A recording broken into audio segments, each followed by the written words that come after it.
গল্প তো আমরা কতই শুনি, সিনেমার পর্দায় কত লাইলি মজনু দেখি আমরা, কিন্তু আমাদের চেনা জানা এই তানোরের মাটিতে যেন এমন এক ভালোবাসার গল্প লুকিয়ে আছে, তা কজনেই বা জানে। প্রেম মানে কি বছরের পর বছর হাত ধরে বসে থাকা, নাকি প্রেম মানে হলো সঠিক মানুষের জন্য সঠিক সময়ে অপেক্ষা করা? হ্যালো এভরিওয়ান, কি অবস্থা সবার? কেমন আছেন সবাই? তো আজকে আমরা আছি চিনাশো গ্রামে, মুন্ডমালার পাশে। তো চিনাশো গ্রাম থেকে কে কে আমাদের ভিডিও দেখেন অবশ্যই কমেন্ট করে জানাবেন। আর আমরা আছি এখন কাইলির নানির বাড়িতে, যেটা হচ্ছে কাইলি আর লাইলি। তো এদের নানির বাড়িতে আসছি আজকে বেড়াতে। এদের নানি না, আমারও নানি। তো চিনাশো গ্রাম থেকে কে কে আমাদের ভিডিও দেখেন অবশ্যই ভিডিওতে সুন্দর করে একটা কমেন্ট করবেন। আর আমাদের ভিডিও যদি আপনার কাছে ভালো লাগে তো একটা শেয়ার করে দেবেন। রাজশাহীর তানোর থানার মোড় লাচিরামপুর গ্রাম, এই গ্রামে বড় হওয়া মজনুর। খুব সাধারণ এক জীবন তার। গ্রামের মানুষ তাকে এক নামে চেনে, সাদাসিধে।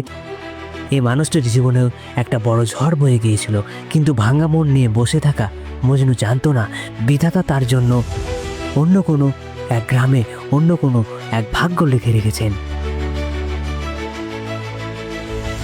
মোহাম্মদপুর গ্রামের সে মেয়েটি যাকে আজ সবাই লাইলি বলে চিনে। গত কয়েক মাস ধরে তার বাড়িতে পাত্রের আনাগোনা লেগেই ছিল। কেউ চাকরি করে, কেউ জমিদারের ছেলে, কিন্তু কারো সাথেই তার মনের মিল হচ্ছিল না। কোনো এক অজানা কারণে সে সবাইকে ফিরিয়ে দিচ্ছিল। হয়তো মনের গভীরে সে এমন একজনকে খুঁজছিল যে তাকে মানুষ হিসাবে মর্যাদা দেবে। অবশেষে দিনটি এলো। মজনু ভাই যখন তাকে দেখতে গেলেন, প্রথম দেখাতেই যেন সময় থমকে গিয়েছিল। মজনু ভাই, আপনি তো খুব একটা কথা বলেন না, তবে সেদিন ওনাকে প্রথম দেখে আপনার মনে ঠিক কি কাজ করছিল? মজনু ভাই, অল্প কথাই বলবেন। আসলে ভাই, ওকে দেখে মনে হচ্ছিল ওই আমার ঘরটা আবার পূর্ণ করবে। ওর চোখের মায়াটা আমাকে খুব টেনেছিল।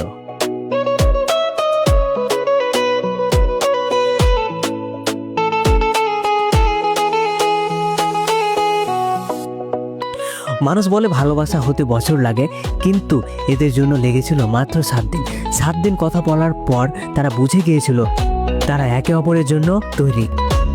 তাদের এই যাত্রায় কোনো জটিলতা ছিল না, ছিল শুধু একরাশ বিশ্বাস। আর সেই বিশ্বাসের জোরেই তারা এক ছাদের নিচে সংসার সাজালেন। পথটা কিন্তু মিশ্রণ ছিল না। সমাজ তো কথা বলবে, কারণ এটা ছিল দুজনেরই দ্বিতীয় পথ চলা। মজনুর দ্বিতীয় স্বামী আর ও মজনুর দ্বিতীয় স্ত্রী।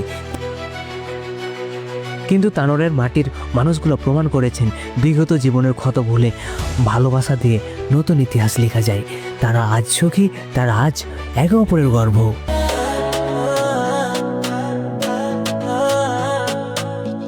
মজনু ভাইয়ের এই গল্পটা হয়তো অনেকের কাছে শুধু একটা গল্প, কিন্তু আমাদের কাছে এটা একটা অনুপ্রেরণা।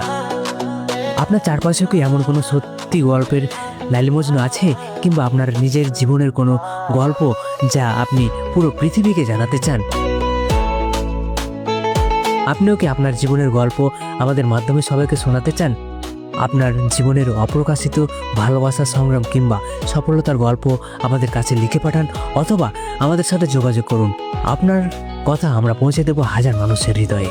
ভালো থাকুক মোহর আর মোহাম্মদপুরের এই ভালোবাসা, ভালো থাকুক আমাদের তানোর। সস্তা ব্লগারের সাথে থাকুন। ধন্যবাদ সবাইকে, ভিডিওটি শেয়ার করে দেবেন।